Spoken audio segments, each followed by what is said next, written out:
김민재가 또다시 대형 사고를 쳤습니다. 김민재가 최근 활약에 힘입어 유럽 전체 파워랭킹 무려 7위, 그리고 유럽 전체 센터백 랭킹 1위를 기록한 것입니다. 이 순위는 공신력 있는 각종 소식을 전해주고 파워랭킹으로 유명한 독일의 바바리안 풋볼이 선정한 것인데요.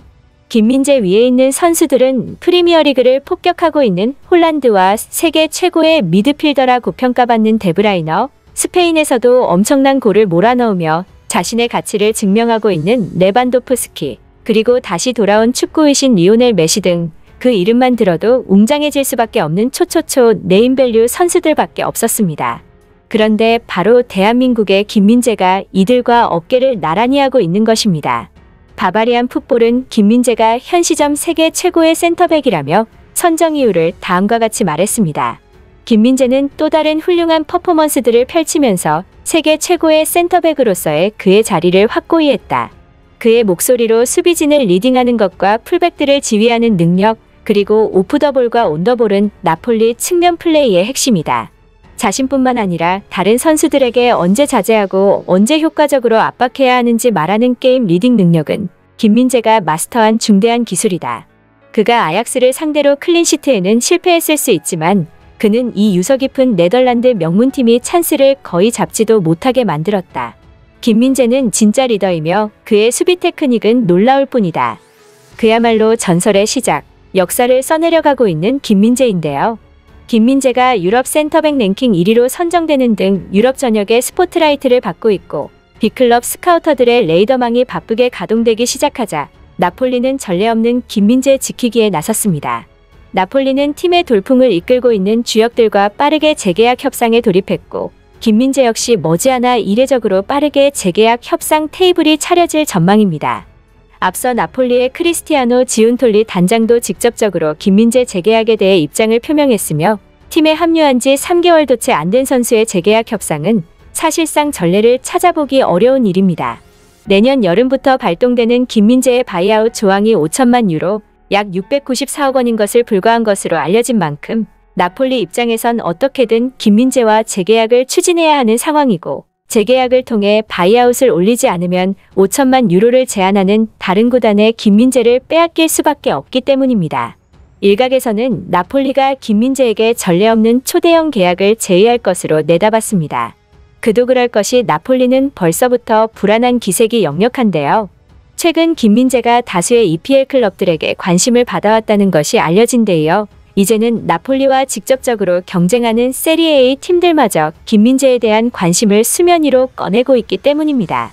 심지어 유벤투스는 아예 나폴리의 지운톨리 단장을 영입하겠다고 선포했고 유벤투스의 아넬리 구단주는 새로운 시대를 일으키는 것을 원한다고 전했으며 이에 나폴리 데로우렌티스 회장과 스팔레티 감독은 불편한 기색이 역력할 수밖에 없었습니다. 지운톨리 단장은 김민재를 직접적으로 발굴한 사람이고 향후 유벤투스가 김민재 영입을 시도할 가능성도 적지 않다는 전망이기 때문입니다. 실제로 유벤투스는 김민재가 베이징에 있을 때부터 김민재를 영입하기 위해 노력했던 대표적인 구단이고 축구 이적 소식에 정통한 페드로 세풀베다 기자에 따르면 유벤투스는 구체적인 시나리오까지 구상하면서 김민재를 영입하기 위해 노력했다고 전했습니다. 김민재의 유벤투스 이적 무산에 대해서는 여러 가지 추측이 나왔는데요. 이탈리아 매체 칼치오 메르카토는 유벤투스가 김민재에게 관심을 보인 것은 명백한 사실이지만 제대로 된 협상을 들어가기 전에 속전속결로 딜이 끝난 상황이었다고 설명했고 유벤투스는 나폴리가 김민재 영입을 위해 모든 것을 걸고 쿨리발리가 남긴 이적료 수입의 절반이 넘는 금액을 투입할 거라고는 생각하지 못했을 것이라고 설명했습니다.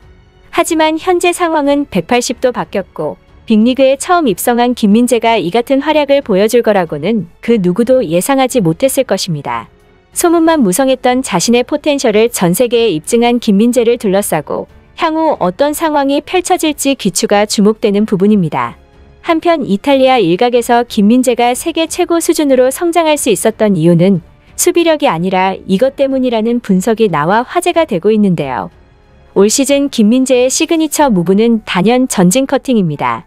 상대가 공격을 전개할 때 뒤에 있던 김민재가 어느 순간에 말도 안 되는 탄력으로 튀어나와 상대의 공격을 끊어내는 장면은 이번 시즌만 수차례 나왔었죠. 하지만 전진 커팅은 센터백 입장에서는 양날의 검이고 많은 센터백들이 적극적으로 시도하지 않는데 그 이유는 만약 전진 커팅이 실패했을 시 엄청난 위기 상황에 직면할 수 있기 때문입니다. 따라서 무조건 성공한다는 확신이 없으면 하기 힘든 게 사실이죠. 하지만 김민재는 매경기 전진 커팅을 시도해 성공하는 모습을 보여줬고 이에 전문가들은 김민재의 예측력도 예측력이지만 대범함이 없으면 나올 수 없는 플레이라고 설명했습니다. 사실상 김민재의 플레이는 본인 예측에 대한 확신이랑 스피드에 자신 없으면 절대 나올 수 없는 수싸움인데 한 경기에 몇 번씩이나 보여주는 거 보면 그냥 대범함 자체가 남들보다 몇 단계 위에 있다는 것입니다. 김민재는 나폴리를 리그 1위로 올려놓은 AC밀란의 마지막 공격을 막을 때도 밀란 공격수와 경합 상황에서 과감하게 발을 뻗었는데요. 후반 막판 추가 시간에 페널티 박스 안 경합 상황에서 발을 과감하게 뻗는다는 것은 사실상 대범함이 없으면 불가능한 플레이였습니다. 하지만 김민재는 모든 리스크를 떠안으며 기회와도 같은 수비를 선보였고 결국 김민재의 선택은 최선의 방법, 최상의 결과가 됐습니다. 이에 혹자는 말했습니다. 파울과 나이스 플레이는 종이 한 장 차이다. 그런데 그 한 장의 차이가 월드클래스냐 아니냐의 차이다. 끝까지 시청해주셔서 감사합니다. 다음에 다른 영상으로 또 찾아뵙겠습니다.